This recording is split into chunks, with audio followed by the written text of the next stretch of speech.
Break के बाद आप सभी दर्शकों का एक बार फिर से स्वागत है। आप देख रहे हैं जी न्यूज। बिलासपुर के सिविल लाइन थाना क्षेत्र से लापता युवक के मामले में पुलिस ने चौंकाने वाली खुलासा किया है। युवक ने खुद ही अपने अपहरण की झूठी कहानी रच डाली थी। पुलिस ने उसे गौरेला स्टेशन के पास से सुरक्षित बरामद कर लिया है। मामला सिविल लाइन थाना क्षेत्र का है, जहां संजय यादव नाम का युवक एक पीजी में रहकर पढ़ाई करता था। कुछ दिन पहले परिजनों ने उनकी गुमशुदगी की रिपोर्ट दर्ज कराई थी। उन्होंने बताया कि संजय जसपुर जाने निकला था लेकिन घर नहीं पहुंचा। इसके बाद परिजनों को युवक का फोन आया कि कुछ लोगों ने उसका अपहरण कर लिया है। इस सूचना के बाद पुलिस ने तत्काल जाँच शुरू की और मोबाइल लोकेशन ट्रेस की। लोकेशन पहले कटनी के आसपास और फिर गौरेला के पास मिली। पुलिस टीम ने सर्च ऑपरेशन चलाया और आखिरकार युवक को गौरेला रेलवे स्टेशन के पास से बरामद कर लिया। पूछताछ में पुलिस के सामने चौंकाने वाली बात सामने आई है। युवक ने कबूल किया है कि उसने खुद ही अपने अपहरण की झूठी कहानी गढ़ी थी। दरअसल वह कर्ज में डूबा था और परिजनों से पैसे लेना चाहता था। इसी कारण उसने अपहरण का नाटक रचा और परिजनों को फोन कर झूठी सूचना दी। सीएसपी के पूछताछ में युवक ने बताया है कि उस पर कुछ आर्थिक बोझ था और इसी वजह से उसने यह कहानी बनाई। पुलिस अब उसके आर्थिक लेन देन की जाँच कर रही है। यह मामला सिविल लाइन थाना क्षेत्र का है। संजय यादव नाम का युवक है जो सिविल लाइन थाना क्षेत्र में पीजी में रहता था, जिस पर उसके परिजन ने आकर पुलिस को सूचना दी कि वह बालक जसपुर आने के लिए निकला है उनके घर पर और वापस नहीं आया है। इस पर थाना सिविल लाइन में पुलिस ने पहले गुम इंसान दर्ज किया। फिर परिजनों ने जब बताया कि वो उनका जो बालक है संजय यादव, वह यह सूचना दिया फ़ोन करके कि उसे कुछ व्यक्तियों ने किडनैप कर लिया और उससे फिरौती की रकम मांगी जा रही है। तो परिजनों के बताए अनुसार उस पर हमने एक अपराध पंजीबद्ध किया अपहरण के संबंध में, फिरौती के संबंध में। पुलिस इस पे एक्टिव होकर सभी साक्ष्यों को एकत्रित कर कार्रवाई कर रही थी। पुलिस को सूचना मिली कि उक्त बालक का लोकेशन कटनी के आसपास है। पुलिस ने टीम रवाना की उस पर और उसके कुछ समय पश्चात पुलिस को गौरेला के आसपास इसकी लोकेशन प्राप्त हुई। पुलिस की टीम गौरेला पहुंचकर उस उक्त बालक को दस्तयाब किया गया है और उससे प्रथम दृष्टया पूछताछ करने पर पुलिस को यह तथ्य प्राप्त हुआ है कि यह बालक जो है एक कर्ज में था और इसके अन्य समस्याओं की वजह से इसने अपने अपहरण की कहानी घर वालों को बताकर उनसे पैसे प्राप्त करना चाह रहा था। और अन्य जो इसके दोस्त भी हैं और इनसे भी पुलिस लगातार संपर्क में थी, तो उनका भी इसी तरह से वो था कि यह लड़का लगातार जब अपहरण की बात बताते हुए 1-2 दिन से 3 दिन से अपना फ़ोन बंद करके गायब था। तो बीच में फ़ोन ऑन करके इनसे कुछ खाने के लिए इसके लिए पैसे लगातार मांग कर रहा था। तो पुलिस इसमें अभी बालक से विस्तृत पूछताछ कर रही है। पूछताछ के बाद और डिटेल में जो कारण आएंगे इसके पीछे के और कि बालक ने इस तरह से और उसके पीछे की वजह क्या थी, इस लड़के ने यह कहानी क्यों बताई, तो फिर से डिटेल में आपको ये जानकारी साझा की जाएगी। फिलहाल पुलिस ने युवक को उसके परिजनों के सुपुर्द कर दिया है। मामले में विस्तृत जांच जारी है कि युवक ने कर्ज कहां से लिया और किन लोगों से पैसे मांगने की कोशिश की थी। पुलिस ने चेतावनी दी है कि इस तरह की झूठी सूचनाओं पर कड़ी कार्रवाई की जाएगी। जी न्यूज के लिए कैमरामैन गोपाल मौर्य के साथ मोहम्मद नासिर की रिपोर्ट। जांजगीर चांपा जिले के देवरी पिकनिक स्पॉट हादसे में लापता युवती स्वर्ण रेखा ठाकुर का शव मंगलवार सुबह पीतमपुर गांव के पास नदी किनारे मिला। एसडीआरएफ टीम के मुताबिक शव टीम बहाव में बहकर करीब 25 किलोमीटर दूर पहुंच गया था। शनिवार को बिलासपुर में रहकर पीएससी की तैयारी कर रहे 5 दोस्त देवरी पिकनिक स्पॉट घूमने पहुंचे थे। नहाने के दौरान सभी हसदेव नदी के तेज बहाव में बह गए थे। स्थानीय लोगों की मदद से 2 को बचा लिया गया, जबकि अंकुश कुशवाहा, आशीष भोई और स्वर्ण रेखा ठाकुर की मौत हो गई थी। इस दर्दनाक हादसे ने इलाके में शोक की लहर दौड़ा दी है। पुलिस ने लोगों से अपील की है कि वे नदियों में नहाते समय सावधानी बरतें और बारिश के मौसम में तेज बहाव वाले स्थलों से दूरी बनाए रखें। जांजगीर चांपा जिले के नवागढ़ थाना क्षेत्र में उस वक्त सनसनी फैल गई जब हसदेव नदी में एक अज्ञात महिला का शव तैरता हुआ मिला। घटना ग्राम पंचायत बटली के तालदेवरी डैम की है, जहां स्थानीय लोगों ने नदी में एक महिला का शव देखा, जिसकी उम्र लगभग 40 वर्ष बताई जा रही है। जानकारी मिलते ही नवागढ़ पुलिस मौके पर पहुंची और शव को डैम से बाहर निकाला गया। फिलहाल महिला की पहचान नहीं हो पाई है। पुलिस ने शव को पोस्टमार्टम के लिए भेज दिया है और मामले की जाँच में जुट गई है। हसदेव नदी में शव मिलने की खबर से से आसपास के ग्रामीण इलाकों में हड़कंप मच गई है। सरकंडा क्षेत्र में बीती रात पुरानी रंजिश को लेकर 2 युवकों पर चाकू से जानलेवा हमला कर दिया गया। घटना में घायल अक्षय यादव और उसका दोस्त मोनू दुबे को गंभीर हालत में सिम्स अस्पताल में भर्ती कराया गया है। पुलिस के अनुसार चाटीडीह संतोषी मंदिर निवासी अक्षत यादव अपने दोस्त मोनू दुबे के साथ बाइक से जा रहा था। इसी दौरान कुर्मी छात्रावास के पास प्रकाश और डब्लू नामक 2 युवकों ने रास्ता रोक लिया। उन्होंने पुरानी रंजिश का हवाला देते हुए गाली गलौज की और दोनों पर चाकू से हमला कर फरार हो गए। घटना की सूचना मिलते ही अक्षत के पिता इतवारी राम यादव मौके पर पहुंचे और दोनों को घायल अवस्था में इलाज के लिए सिम्स पहुंचाया गया। सरकंडा पुलिस ने पिता की रिपोर्ट पर आरोपियों के खिलाफ BNS के तहत अपराध दर्ज किया है और फिलहाल हमलावर फरार है, जिनकी तलाश जारी है। रात के अंधेरे में मारा गया, वही करीबन रात के टाइम हो रहा था 9:30 या 10 बजे के बीच में रिनीस चौक कने छात्रावास के बगल में। कहाँ पर? कुर्मी छात्रावास जो है ना, उसके बगल गली में। हाँ, पहचानते हो? पहचानता हूँ। पहचानते हो? नाम नाम क्या नाम है? एक का नाम प्रकाश है, एक का नाम डब्लू। मेरा नाम मोनू दुबे है, पापा का नाम बबलू दुबे है। हम लोग रात के 9:30-10 बजे के आसपास RK पेट्रोल पंप पास खड़े थे। बस उसमें 6 से 7 लड़के थे। उस पर पहले इसको 2 जन खींच के लेके गए और 2 जन मेरे को, और इसको मार के चाकू मेरे को दोनों पकड़े थे।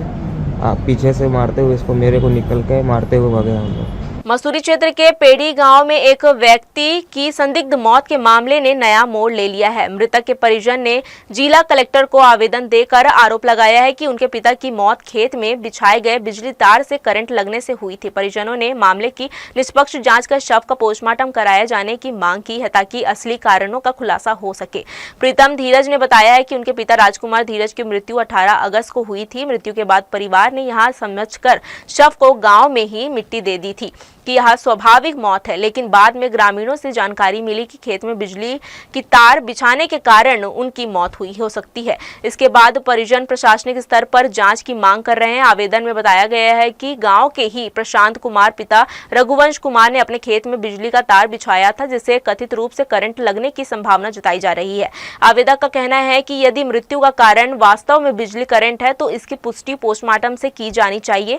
इसलिए उन्होंने शव को दोबारा निकालकर मेडिकल जांच कराए जाने का आग्रह किया है। परिजनों ने प्रशासन से यह भी निवेदन किया है कि मामले की जांच मजिस्ट्रियल स्तर पर कराई जाए और दोषी पाए जाने पर संबंधित व्यक्ति के खिलाफ FIR दर्ज की जाए। उन्होंने कहा है कि ग्रामीणों से मिली जानकारी के आधार पर यह मामला सिर्फ दुर्घटना नहीं बल्कि लापरवाही का परिणाम भी हो सकता है। इस संबंध में मस्तूरी थाना पुलिस को भी आवेदन दी गई है और परिजनों ने कलेक्टर से न्याय की गुहार लगाई है ताकि मृतक की मौत का वास्तविक कारण सामने आए और दोषियों के खिलाफ उचित कार्रवाई हो सके। भैया हम समस्या लेके आए हैं कि हमारे पिताजी है ना ख़त्म हो गए खेत में और हमारा शंका नहीं रही से तो वो दफना चुके हैं गीते। अब गैयल मरते हुए देखे मतलब काम के बाद 10 गात्र के बाद खातू से चगर हैं तो मरते हुए देखे ना तो चिपक के मरे रही से गरवा तो सेम करें में चपक के मरीस तो हमारा शंका हुई कि इसने हमारे पिताजी मरे इसे करके हम PM कराना चाहते हैं, पोस्टमार्टम करा के जांच हुआ करके। पिताजी है मैं बाहर में कमाए खाए गए रहे मैं उसी लाए तो मोला पता सोच के काम होने के बाद करेंट और कुत्ता सट कर देखें करेंट लगे रही से ओकर बाद मैं देखें तो पूरा वहाँ तक डायरेक्ट करेंट में सप्लाई होत रही से तो खत्म हो रही तो शरीर और में निशान नहीं रही निशान फोटो सब रखे हैं हमें तो वो निशान ला देख के तुम मन शक नहीं करे हो शक है पूरा कट गई से और जगह पूरा घाव बन गई। बारिश का मौसम समाप्त होते ही शहर में सड़कों के धंसने का सिलसिला शुरू हो गया है। कई क्षेत्रों में सड़क धंसने की घटनाएं सामने आने से आमजन को भारी परेशानी का सामना करना पड़ रहा है। ताजा मामला गांधी चौक से दयालबंद मार्ग का है, जहां मधुबन मोड़ के पास मुख्य सड़क धंस गई है। इससे मार्ग पर आवागमन करने वाले वाहन चालकों को खतरे के बीच सफर करना पड़ रहा है। यही नहीं, देवकीनंदन चौक सहित अन्य मार्गों में भी इसी तरह की स्थिति बन गई है। यह समस्या अमृत मिशन के तहत खोदे गए गड्ढों की सही तरीके से भराई न होने के कारण उत्पन्न हुई है। परिजनों का कहना है कि पूर्ण होने के बाद सड़कों की सतह तो बना दी गई है, लेकिन नीचे की मिट्टी को मजबूती से नहीं भरा गया है, जिससे सड़कें अब धंस रही है। स्थिति को देखते हुए नगर निगम ने अब इस दिशा में पहल की है कि निगम प्रशासन ने इस विशेष मॉनिटरिंग टीम गठित की है, जिसमें एक इंजीनियरिंग को जिम्मेदारी सौंपी गई है। टीम सभी प्रभावित सड़कों का निरीक्षण करेगी और अगर निर्माण कार्य में कोई खामी पाई जाती है तो संबंधित इंजीनियर पर कार्रवाई की जाएगी। नगर निगम ने यहां व्यवस्था पीडब्ल्यूडी और अपने अधीन दोनों तरह की सड़कों के लिए लागू की है, ताकि भविष्य में इस तरह की घटनाओं पर रोक लगाई जा सके। ये वार्ड नंबर 38 लगा हुआ है वार्ड है, ये धंसते हुए जा रहा है। इसी तरह पूरे शहर में धंसते हुए जा रहा है। जैसे मेरे वार्ड में 38 नंबर दयालबंद से लेकर मनु चौक के बीच में धंस रहा है। एक यहाँ पर चल रहा है मधुबन रोड, मधुबन तरफ मुड़ते हैं अपन, वहाँ धंस रहा है। ऐसी तरह शहर में कई जगह धंस रहा है और ये अमृत मिशन का है, अंदर पोला पूरा है, इससे धंसते हुए जाएगा और कोई बड़ी घटना ना हो जाए। कोई मॉनिटरिंग नहीं हो रही नगर निगम की है। मॉनिटरिंग होती तो ये दशा नहीं होती। अब हाल में देखो, आगे भी देखो धंसते हुए जा रहा है गांधी चौक के पास आगे। ये अन्य स्थानों में भी जो आप बोल रहे हैं बात कुछ हद तक सही भी है। उसका कारण ये है कि बरसात का समय आता है तो बरसात में गड्ढे होते ही हैं। इस साल बरसात अभी तक लगातार, त्यौहार एक महीना पहले आने के कारण लोग समझ रहे हैं कि त्यौहारों में भी नहीं बन पाए, पर बरसात अभी तक बंद नहीं हुई, कंटिन्यू बरसात है। और कल ये सामान्य सभा में ये सब बातें निकली थी। बरसात के बाद नगर निगम हमारे महापौर जी ने बोला है कि ये सब गड्ढे और जो भी रिपेयरिंग के काम है फंड जोन ऑफिस में आ चुके हैं, पर बरसात के कारण व्यवस्था नहीं बन पा रही है। बरसात जैसी ही रुकी ये काम बहुत तेज़ी से बढ़ेंगे। और जो शहर में अन्य जगह गड्ढे, हम पार्षद लोग भी अवगत कराते रहते हैं। हर जोन में 8 जोन है शहर के अंदर, 8 जोनों में ये शिकायत आई है, पर ये शिकायत सिर्फ बरसात जैसी ही गई। लेकिन अभी तत्काल के लिए गिट्टी राखड़ जो भी मतलब व्यवस्था होती है, मैंने तो जूना बिलासपुर रोड को भी आयुक्त महोदय को जानकारी दी है। नया रायपुर स्थित जंगल सफारी के घायल बाघिन बिजली को इलाज के लिए गुजरात भेजा गया है। 8 साल की यह टाइग्रेस ट्रेस से गुजरात के वन तारा जू रवाना की जाएगी। बिजली वही बाघिन है जो जंगल सफारी के उद्घाटन के दौरान प्रधानमंत्री नरेंद्र मोदी के साथ तस्वीरें में नजर आई थी। जानकारी के अनुसार बिजली को इंद्रावती टाइगर रिजर्व से रेस्क्यू कर जंगल सफारी में रखा गया था। हाल ही में घायल होने के बाद यहाँ उनका उपचार संभव नहीं हो पा रहा था, जिससे चलते उसे गुजरात भेजने का निर्णय लिया गया है। फिलहाल वन विभाग इस पूरे मामले पर चुप्पी साधे हुए हैं। प्रदेश में लगातार घायल जंगली जानवरों की इलाज के अभाव में हो रही मौतें वन प्रबंधन की कार्यप्रणाली पर सवाल खड़े कर रही है। बताया जा रहा है कि ट्रेन से जल्द ही बिजली को गुजरात रवाना किया जाएगा। रेलवे भागिनी मंडल, जिसकी स्थापना वर्ष 1958 में की गई थी, इसका उद्देश्य महिलाओं में सामाजिक, सांस्कृतिक और धार्मिक जागरूकता बढ़ाना है। इस मंडल में लगभग 50 सक्रिय महिलाएं सदस्य हैं, जो पूरे वर्ष विभिन्न धार्मिक और सांस्कृतिक पर्वों का उत्साहपूर्वक मनाती है। इस वर्ष भी मंडल द्वारा बसंत पंचमी, हल्दी कुमकुम, शिवलिंग पूजन और पिकनिक जैसे विधिक, धार्मिक एवं सांस्कृतिक कार्यक्रमों का आयोजन किया गया है। सभी अवसरों पर महिलाओं ने पारंपरिक परिधानों में भाग लेकर भारतीय संस्कृति की झलक प्रस्तुत की है। विशेष रूप से शारदा उत्सव को बड़े ही हर्षोल्लास के साथ मनाया गया है। 4 दिनों तक चले इस आयोजन में मां शारदा की प्रतिमा स्थापित की गई है तथा भजन कीर्तन, सांस्कृतिक प्रस्तुतियां और धार्मिक अनुष्ठान आयोजित किए गए हैं। मंडल की महिलाओं ने पारंपरिक व्यंजनों का लुत्फ उठाते हुए एकता और भक्ति का संदेश दिया है।